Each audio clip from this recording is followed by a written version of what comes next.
Cette semaine, il est question de régulation de pigeons de ville dans un village de Dordogne et évidemment, il est question aussi de l'indignation des antispécistes qui trouvent ça scandaleux. Ah oui, il est aussi question d'un homme politique qui ferait bien de pas trop la ramener. Voilà, installez-vous confortablement et plongez avec moi dans ce Pigeon Gate. Pigeon, oiseau à la grise robe, dans l'enfer des villes à mon regard, tu te dérobes, tu es vraiment le plus agile.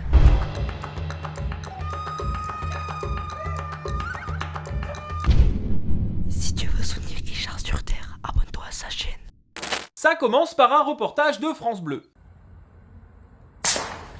On doit le toucher. Ouais, blessé.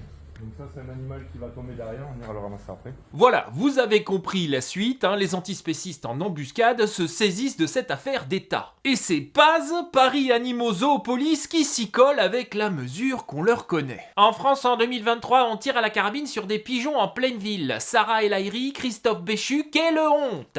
Alors ça interpelle Sarah El Haïry, secrétaire d'État en charge de la biodiversité. C'est vrai qu'en termes de biodiversité, le pigeon de ville... c'est un maillon. Non, mais c'est un maillon. Mais aussi Christophe Béchu, le ministre de la Transition écologique. Ça tombe bien, ils ont rien d'autre à foutre. Bah oui, on tire à la carabine, en pleine rue, smiley terrifié, c'est une honte. Bien entendu, c'est la rêve, la révolution écologique pour le vivant, le micro-parti de l'exceptionnel Émeric Caron, un parti antispéciste, qui monte au créneau. Et c'est l'occasion aussi de passer un palier. Parce qu'il y aurait trop de fientes de pigeons sur les trottoirs, cette commune d'Occitanie fait appel à un chasseur, qui tire donc à la carabine en pleine rue. Bah, bravo. Ce soutien à la chasse contre l'éthique, contre la sécurité des riverains et contre toute forme de bon sens doit prendre fin. Bah oui, non mais arrêtez de soutenir la chasse comme ça, voyez bien, ça énerve tout le monde. D'un coup, figurez-vous que la mairie a fait appel à un chasseur et que du coup, ça s'apparente à un soutien de la chasse. Emmerich in the place. Non, mais attendez, vous rigolez, mais vous mesurez 2 secondes le niveau de bêtise qu'il faut pour écrire un truc pareil. Parce que moi, voyez, je veux bien à un moment donné qu'on me fasse des procès parce que je suis pas gentil avec les anti-chasses, mais on fait quoi, On leur laisse dire des conneries comme ça? On fait quoi? Non mais on essaye de ramener du bon sens dans les trucs, mais à un moment, quand on est confronté à ça, on est désarmé. Bon, je vais quand même malgré tout essayer de ramener un peu de bon sens et de vérité dans toute cette soupe. De manière abusive, France Bleu, sans doute par facilité, nous parle d'un chasseur de pigeons. Oui, puis ça fait cliquer en plus. Et en plus, un chasseur de pigeons qui a son permis de chasser. Je suppose que ça permet aux professionnels de dire qu'il sait ce qu'il fait. Mais ce qu'il fait, en l'occurrence, n'a rien à voir avec la chasse. Parce que si tu te fais gauler exactement dans les mêmes conditions, mais dans la campagne, tu vas finir en garde à vue. Ah bah déjà parce que l'arme utilisée est une carabine à plomb à air comprimé. Les carabines à plomb sont strictement interdites à la chasse depuis l'arrêté du 1er août 1986. Voilà, en fait, ma vidéo, elle pourrait s'arrêter là. Franchement, quand t'entends Paz et la rêve parler de carabine, alors bon, oui, la carabine à plomb, c'est bien une carabine. Mais enfin bon, je te déconseille de tirer un sanglier avec ça. Non, parce que la seule chose que tu risques, c'est de le mettre de travers et de pas finir la journée avec toutes tes dents. La destruction des pigeons de ville est une prérogative du maire qui peut décider, s'il le souhaite, de faire appel à un professionnel. Alors, c'est l'article L 2212.2 du Code général des collectivités territoriales. Et c'est ce qui se passe dans le cas qui nous occupe. Et seul un professionnel est habilité à se servir d'une carabine à plomb à air comprimé pour accomplir sa mission. C'est imprimé ou pas quand je vous dis que ça n'a rien à voir avec la chasse? C'est pas parce qu'on a des machins un peu longs qui font pampan que c'est forcément de la chasse, comprenez? Donc la mairie qui soutient la chasse parce qu'elle a embauché un gars pour buter des pigeons avec une quête ennemie, bon, ça frôle quand même le ridicule. Ah non mais on est d'accord, on est bien sur le registre du foutage de gueule là. Ah bah oui, mais que voulez-vous? On a beau dire, de toute façon ils mélangent tout. Ben c'est des antispécistes, ils aiment les animaux mais ils les connaissent pas, ils détestent les armes mais ils les connaissent pas. Dans tous les cas, comment tu veux qu'ils sortent un truc qui tienne la route? Quant à la sécurité des habitants, vous croyez qu'ils savent vraiment ce que c'est une carabine à plomb? Non, parce que mon petit cousin Jojo, une fois, il m'a tiré dans le cul quand j'avais une dizaine d'années, je m'en rappelle, bon ça pique. Mais bon, ou alors ils avaient pas compris peut-être, c'était une carabine à plomb.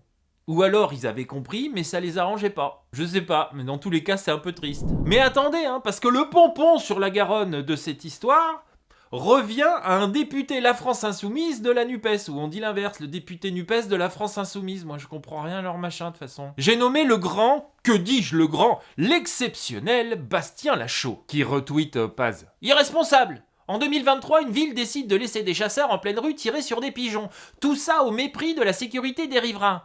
Combien de morts et de blessés la chasse doit-elle causer pour que cette absurdité cesse? Ah non, d'un petit bonhomme, je suis colère. Carrément, on est passé d'une mairie qui embauche un gars pour dézinguer des pigeons de ville à une mairie qui laisse les chasseurs tirer sur des pigeons en pleine rue. Combien de morts à la chasse, monsieur le maire? Hein, dites-le nous, irresponsable, salopard de néo-capitaliste. Niveau absurdité, monsieur le député, je crois que vous venez de prendre un train d'avance. Non mais je vous jure que des fois, vaut mieux en rire, hein. Mais de toute façon, ce monsieur Lachaud, de toute façon, c'est pas un grand ami de la chasse. Non, faut reconnaître, il aime pas bien ça. Ah bah c'est le patriarcat toxique, on dira ce qu'on veut. Regardez cet article de L214. Subvention aux fédérations de chasse. Bastien Lachaud demande au gouvernement quelles sanctions sont envisagées pour les éventuelles fraudes et abus. Alors ça c'est vrai, on sait pas, hein.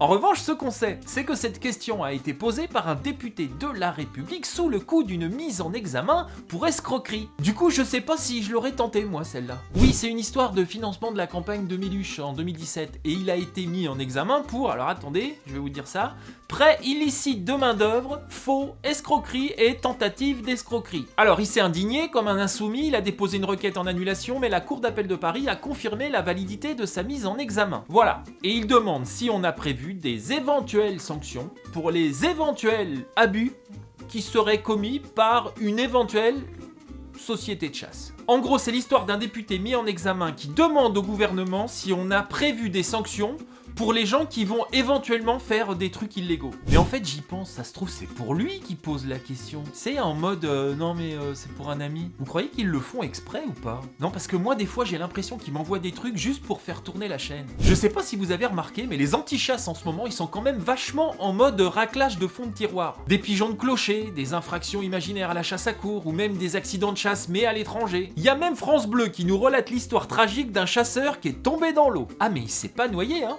Il est tombé dans l'eau, et après il est ressorti quoi. C'est tout. Je sais pas, du coup il était mouillé quoi. Le journaliste s'appelle Adrien Bossard. Non mais je voulais lui rendre hommage, hein. Continue Adrien, lâche rien. Voilà, je vous laisse méditer sur ce Pigeon Gate qui fait trembler la République, et je vous dis à bientôt, sur Terre ou ailleurs.